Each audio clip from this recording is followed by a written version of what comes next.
Hi, I'm Betty. I'm Josh. And I'm Justin. Welcome, and thank you for purchasing Job Interview Workshop 101. We are here to show you some good and bad examples of language in a job interview setting. In this video, we will show you some of the do's and don'ts of conducting a proper job interview in today's workforce. Hi, nice to meet you. Hi, I'm Holly. Nice to meet you.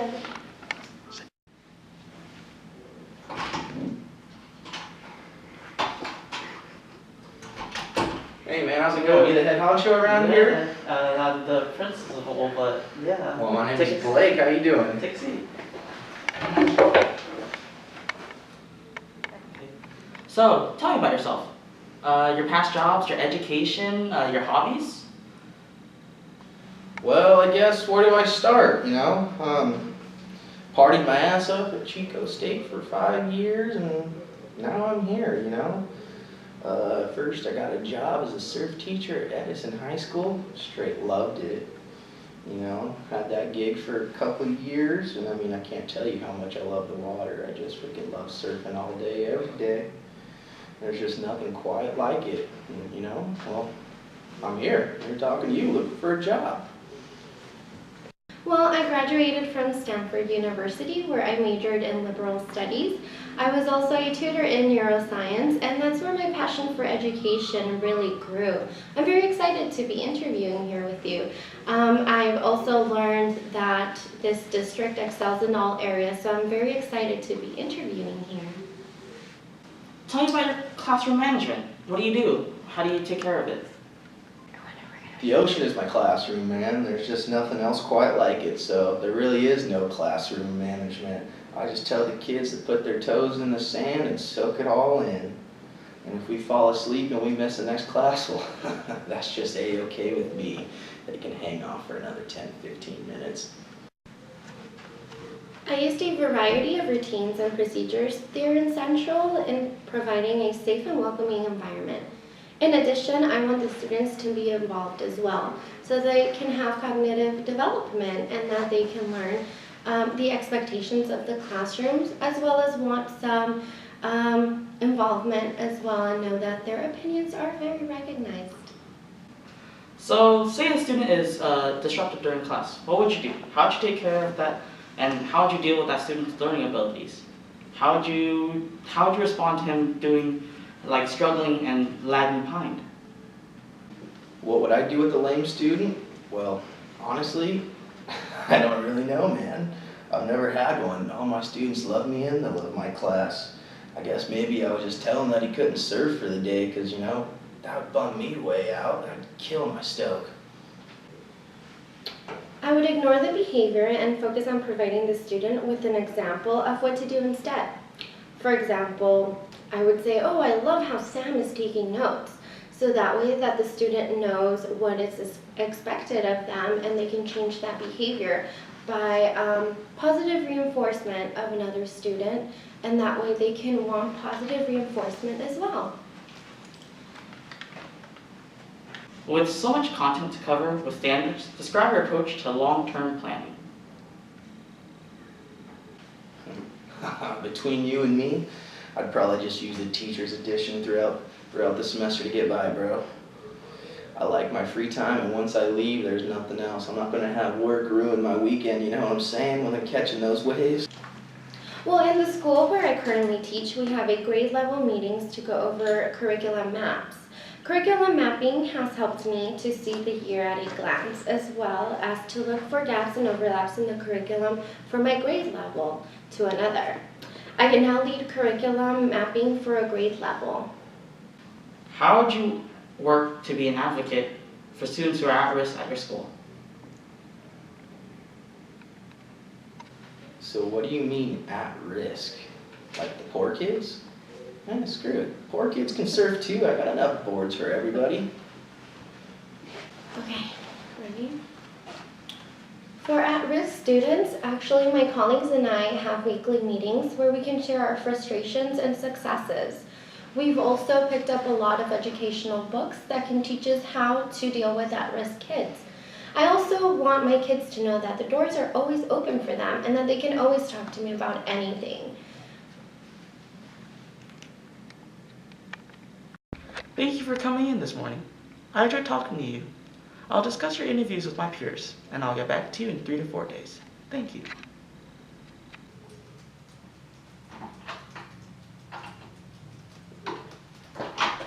Oh, hi, Professor Snape.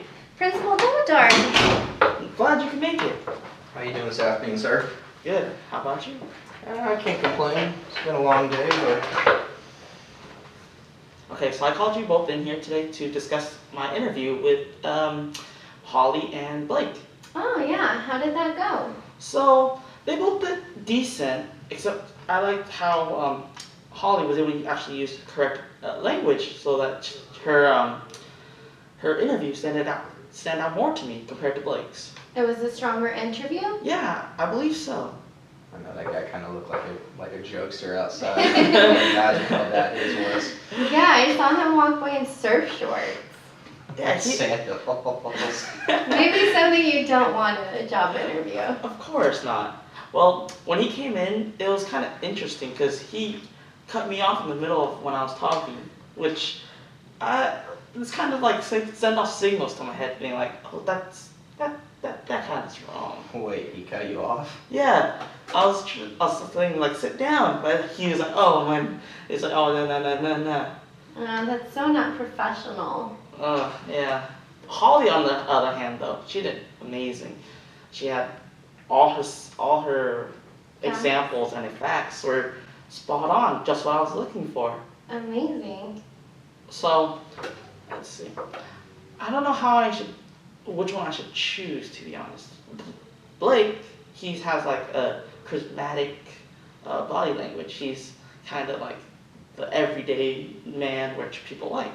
Whereas Holly, she is more like the professor, what we are actually looking for. So one's kind of out of the ordinary, but I don't know if it'll work. Where Holly is like correct, but Well, what position are we trying to fill? Like what class? What are they going to be teaching? they're trying to teach AP Chem.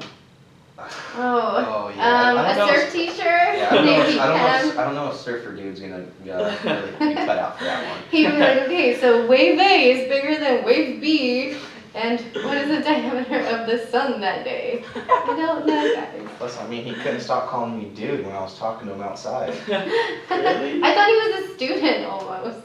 Like, who comes into a job interview and just starts talking like that? I don't know. Well, that happened, so. I think he might have just got out of the water for the morning. Maybe too much sun hit on that day. Well, I like the way Holly sounds. I think it's very important to use proper language, especially in a job interview. Yeah. I mean, especially when teaching kids, I don't want my. I bet the other teachers don't want all their kids to call them dude once they start going to English class. Okay, bro. Oh man. So who are you going to hire? I believe Holly. She gave a great example using powerful language. She actually really likes the job interview. Well, why not Blake? He seemed like the kids would really like him. Well, Blake just didn't get it. He acted like my friend rather than my future employee. He used several hedges and hesitations. He was like, and I guess. And plus the first thing he said to me was he called me head honcho. Head honcho? That's like me calling my grandma bro. And this concludes the language tutorial. Hopefully all of you can take some notes on from this video to furthermore improve job interviewing skills. After practicing some of these examples, one should be ready to conquer their next interview. Once again, thank you for your interest in our promotional video. We here at the Job Interview Workshop hope this was a great learning experience for future opportunities. Good luck, even though you won't need it because of this video. Thank you. Once again, I'm Betty, and I played interviewee number 2, as well as Professor Snape.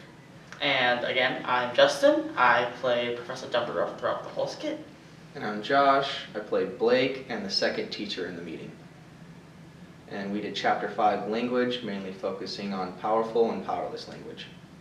We also wanted to show you how you can be perceived through the language that you use.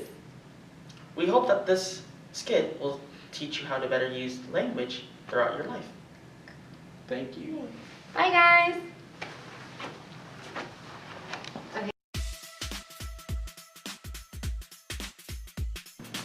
Well, I attended Stanford University. I majored in liberal studios, and I was a neuroscience tutor for children. That's where. Alright, hi everyone, I'm Betty. I'm Josh. I'm Justin. So in this video we're gonna oh my lordy. Oh. Some hand gesture, you know. I'm like, hi! Right. Don't stop us. Please don't stop us. Should we get closer? Is this fine?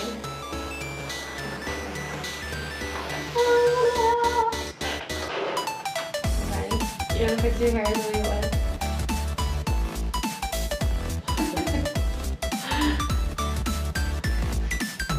We're so professor here. Ready?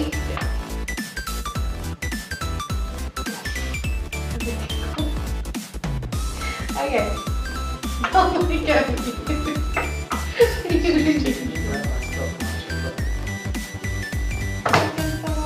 Okay.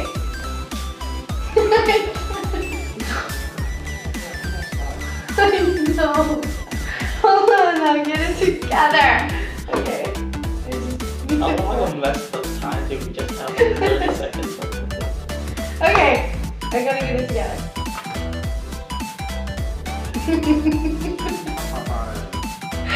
Just pause it. Pause it. What happened? I had this so good. How long was that?